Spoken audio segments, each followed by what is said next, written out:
And thank you for your brevity, too. We have Nelson Roach, also with Texas Trial Lawyers Association.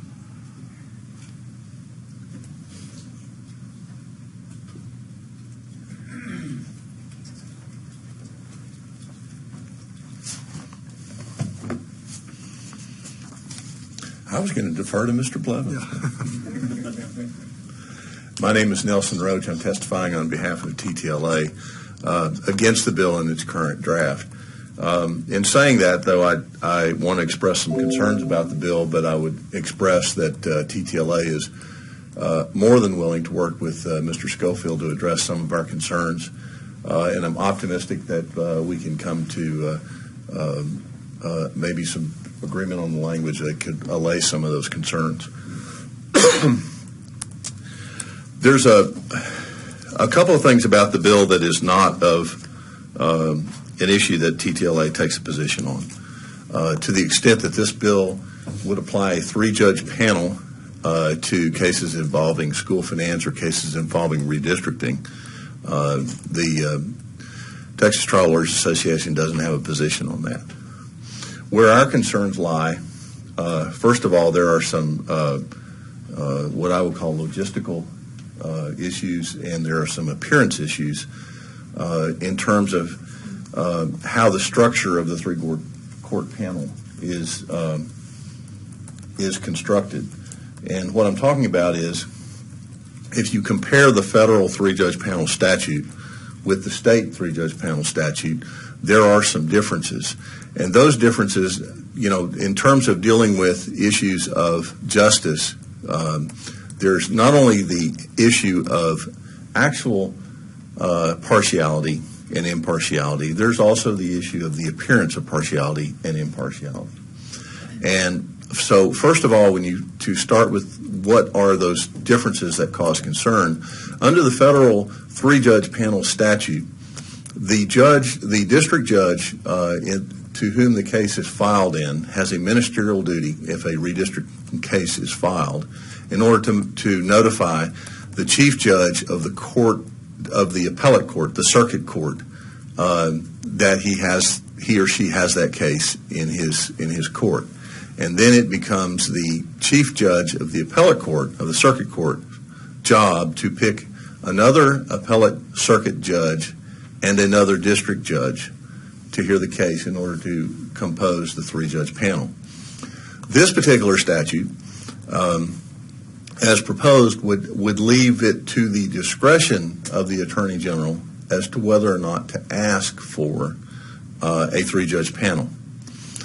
And that's one material difference. The second material difference is who is the person that decides who the deciders are. Under this particular bill, it's not an intermediate appellate court judge that makes the decision of who the members of the 3-judge panel is. It's the Chief Justice of the Supreme Court. And here's where the appearance situation comes into play. We all know that King Henry VIII had a King's Court, and it was supposedly a court of justice, but in that court of justice, it was the king who picked the judges, and the judges served at the king's whim. And so, in truth and in fact, the decider was the king. And Anne Boleyn, of course, had a little problem with that. Mr. Chairman, if I might, in this instance, the Chief Justice doesn't pick the judges, the voters do, and all he's doing is assigning them for this particular case. Their salary isn't dependent on the chief, it's dependent on their voters. Whether they're serving in office and get to wear a robe is all decided by their voters, not by the chief. Just whether they're assigned to this case. All of that's true, but two issues were raised by one of the previous individuals that testified, and that is the issue of diffusion of power, and secondly, the appearance of partiality or impartiality. And my point is that this doesn't create the King's Court, but it does create, the procedure is a procedure that creates a perception of being similar to, in the fact that one of the officials who will ultimately make the decision is the one who picks two of the 3-judge panels. And so there is a lack of diffusion of power at that level of the decision making. The second aspect of that is that we have two instances in which parties have a discretion as to whether or not there's going to be a three-judge panel. Mr. Chairman. Mr. Sheets has a question. Thanks, sir. Real quick question. And I understand your concern with the bill as drafted with as far as who selects the other two judges. Do you have a suggestion as to who it could be other than the Chief Justice? It could be. It could be a judge of the Court of Appeals that has jurisdiction over whatever district court the case is filed in, the Chief Justice of that Court of Appeals. That would be consistent with the way the three-judge panel statute is under the federal system. That would mean that one of the judges who is the ultimate decider of the case doesn't pick the deciders at the trial court level. That would create more diffusion of power. Yes, sir. There are two instances of discretion in this bill. One is a discretion by the Attorney General whether or not to seek a three-judge panel. And I would point out that that's different than the federal system, because under the federal system, it is the district court who has a ministerial duty to refer the case or to bring in ask for a three-judge panel. Mr. Chairman, your other objections, I can sort of see where you object. How is it problematic that the Attorney General has discretion whether or not to seek it? Because the Attorney General is a defendant. But he can, if he doesn't seek it, you have the current system, and you don't seem to have a problem with the current system. It's only if he seeks it that the Chief Justice has to rule at all. So why would it be problematic? There's two levels of discretion, and discretion is power.